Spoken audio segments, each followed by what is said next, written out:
Cristo, cuando enseñó a los discípulos a orar, les dijo que todo lo que pidiéramos tenía que ser en el nombre de ¿quién? En el nombre de Jesús. Porque Cristo Jesús es nuestro mediador. Lo estamos haciendo mal, o sea, la iglesia lo está haciendo mal, de la manera que no es. No le vamos a restar al Espíritu Santo autoridad, porque el Espíritu Santo es Dios. Es una persona que integra la Trinidad. No quiere decir que Dios es más poderoso, Cristo es como el medio y el Espíritu Santo es como el mandadero y no tiene autoridad, no tiene poder. No, los tres son iguales. La única diferencia es las funciones. Ahí es donde se diferencia. En funciones. Esa es la diferencia que hay. ¿Qué función cumple el Espíritu Santo? El Espíritu Santo cumple solo la función de llevar a la persona a Cristo. Es lo que hace el Espíritu Santo. Él convence a la persona de ser una pecadora. Cuando nosotros por primera vez oímos el mensaje del Evangelio como es y sentimos eso en el corazón, sentimos que éramos pecadores y que necesitábamos un remedio, eso no fue un sentimiento que surgió de nosotros, eso fue el Espíritu Santo que nos conmovió y nos hizo sentir que éramos pecadores. Esa es la función del Espíritu Santo. Así es como debemos tener al Espíritu Santo en la iglesia y en nuestras vidas, nunca quitando a Cristo como el punto central, que es el mediador. Entonces ya ven la diferencia entre cristocentrismo y neumacentrismo. Si usted va a visitar una iglesia totalmente entregada al neumacentrismo, pues usted va a ver un montón de cosas que le van a parecer extrañas. Ya usted, como está acostumbrado a las actividades de acá, cuando uno va a visitar un sitio así, uno se siente como el burro entre las vacas. Extraño y raro. Esto es, Dios mío. Eso da cuenta de que ya la doctrina de Cristo está en nuestras vidas. Y cuando viene algo así, pues ya nos sentimos mal. Bien. Pasamos al segundo punto. Vamos a desarrollar dos al mismo tiempo, el 2 y el 3. La unción en el Antiguo Testamento y la mediación. 2. La unción en el Antiguo Testamento y la mediación.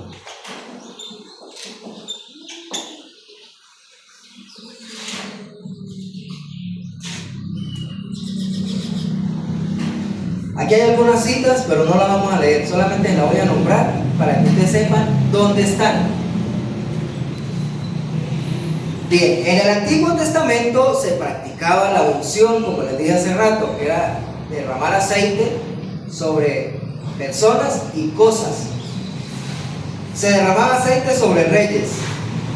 Un ejemplo de eso está en 1 Samuel 10, versículo 1. 1 Samuel 10, versículo 1. Se derramaba aceite sobre sacerdotes. Un ejemplo de eso está en Levíticos, capítulo 8, versículo 12. Se derramaba aceite sobre profetas. Un ejemplo de eso está en 1 de Reyes 19, versículo 16. Y se derramaba aceite sobre cosas. Eso se encuentra también ahí mismo en Levíticos, acerca de los sacerdotes. Cuando se derramaba aceite sobre cosas en el Antiguo Testamento, eso se practicó cuando se erigió el tabernáculo, donde los judíos iban a ir a adorar. Ahí se ungió todo el inmobiliario, eso eran cosas. Ese ungimiento era solamente como un símbolo de que eso iba a ser apartado solo para los oficios rituales de los judíos para Dios. No se iban a usar para otra cosa. Las ollas, los utensilios, no se iban a usar para el sacrificio y después los sacerdotes se los iban a llevar para la casa, iban a matar una gallina y iban a comer ahí en esos platos, iban a cocinar en esas ollas. No, solo para el templo. Por eso se ungía con aceite. Eso iba a quedar solo para oficios del templo. Ese aceite que se usaba para ungir, más que todo se usaba de aceite de olivo, del fruto del olivo. De ahí se sacaba ese aceite. Y el aceite no contenía poderes mágicos. No, ese aceite no tenía poder. El poder no estaba en el aceite. Solamente ese aceite era un símbolo de que esa persona, después que se ungiera, iba a tener autoridad. Iba a tener una función de autoridad. Eso era todo. Les iba a poner un ejemplo, pero mejor no lo pongo porque me dicen se metió en la política. Entonces, dejémoslo para después. En ese caso, dejémoslo para el lunes. Bien, el aceite no tenía poder. Era solo un símbolo. Cuando se ungía un sacerdote, un rey o un profeta, automáticamente empezaba a funcionar como un mediador. Ellos eran mediadores entre el pueblo y Dios. Por eso nunca encontrábamos a Dios dándole un mensaje directamente a fulano de tal o a fulana de tal. Siempre cuando Dios hablaba a través de ¿quién? Del profeta. Siempre el profeta. Cuando nos hemos reunido a estudiar la Biblia, en Reyes, Samuel, siempre nos damos cuenta que cuando el rey necesitaba saber algo, ¿a dónde corría? Al profeta. El que no estaba muy bien, iba a donde un hechicero. Pero siempre se acudía al profeta. ¿Por qué? Porque ese profeta empezaba a servir como mediador. Los sacerdotes también eran mediadores. Y los reyes también servían como mediadores. Un ejemplo de mediación surgió cuando el pueblo se desenfrenó y entonces Dios empezó a castigar al pueblo que se desenfrenó en el pecado y estaba muriendo muchísima gente. Entonces, ¿qué le dijo Moisés a Aarón? Ve rápido, haz el sacrificio y rápido. Entonces, ¿qué hizo Aarón? Aarón empezó a hacer todo y dice que la mortandad empezó a parar. ¿Qué era Aarón? Un sacerdote. ¿Y qué hizo? Una función de mediador, porque si no el pueblo iba a empezar a morir. Hubo una vez que Dios le dijo a Moisés: quítate de ahí porque voy a acabar con este pueblo necio. ¿Y qué hizo Moisés? Moisés se metió y le dijo: no, Señor, ¿cómo lo vas a hacer? ¿Qué van a decir los pueblos paganos? Los sacó de Egipto para venir a matarlos en el desierto. ¿Qué hizo Moisés ahí? Sirvió de mediador. Entonces se ungían y automáticamente pasaban a ser mediadores entre Dios y los hombres.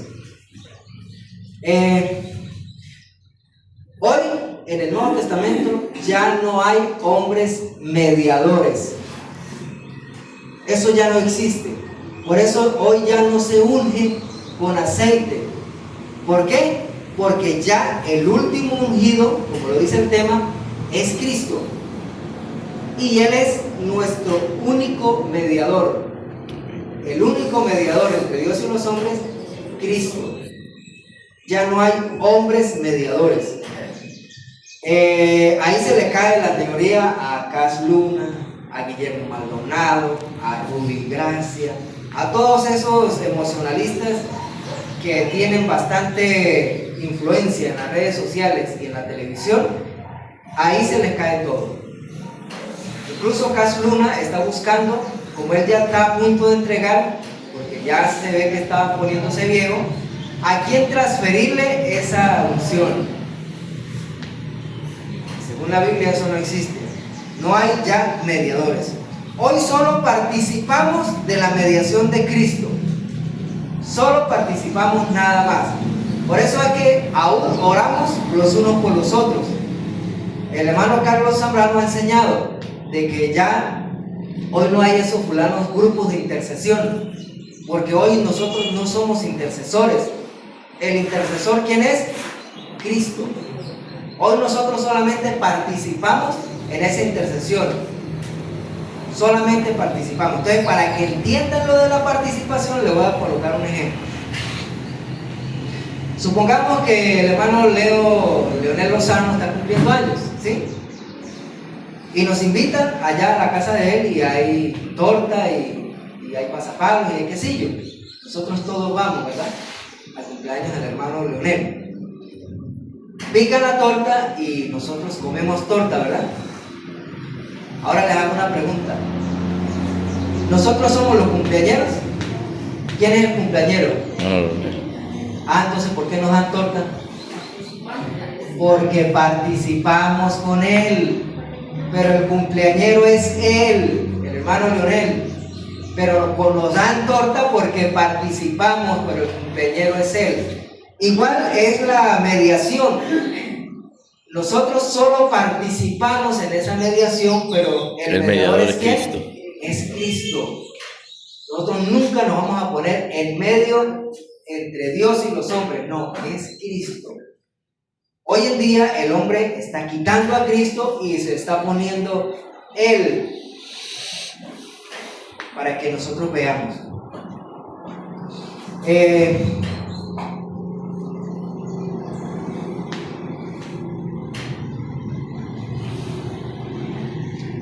En cuanto a...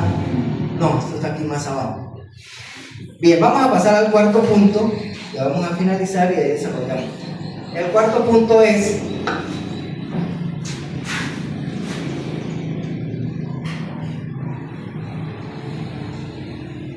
En este desarrollamos el 2 y el 3. Me olvidó poner el 3. 2, 3. Entonces aquí es el cuarto. Cristo, el ungido final.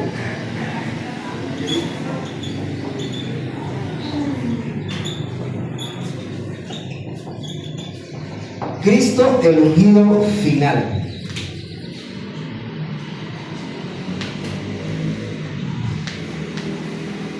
Bien, vamos a hacer una diferencia aquí entre estas dos palabras.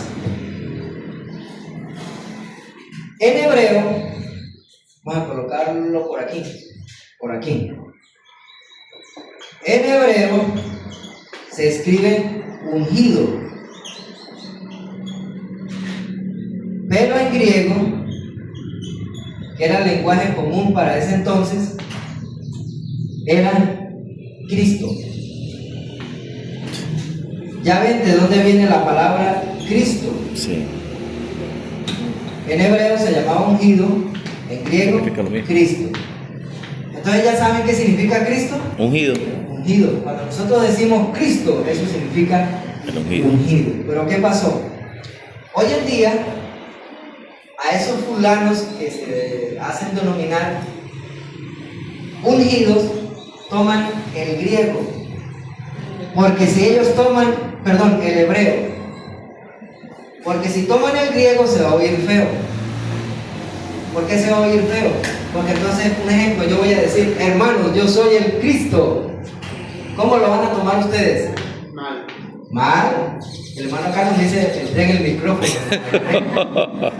¿Será que se puede saltar allá? O si se siente muy mal, entonces vaya para casa. Eso me dirá él.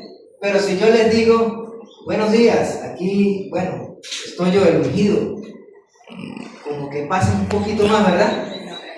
Pero estamos diciendo lo mismo. Entonces, estos fulanos lobos rapaces solapadamente toman el hebreo y se hacen llamar ungidos. ¿Qué se están llamando? Cristo. Eso para que ustedes vean. Para que ustedes vean. Y mismo la palabra lo dice, que en los postreros días surgirán falsos cristos. Falsos ungidos. Falsos ungidos.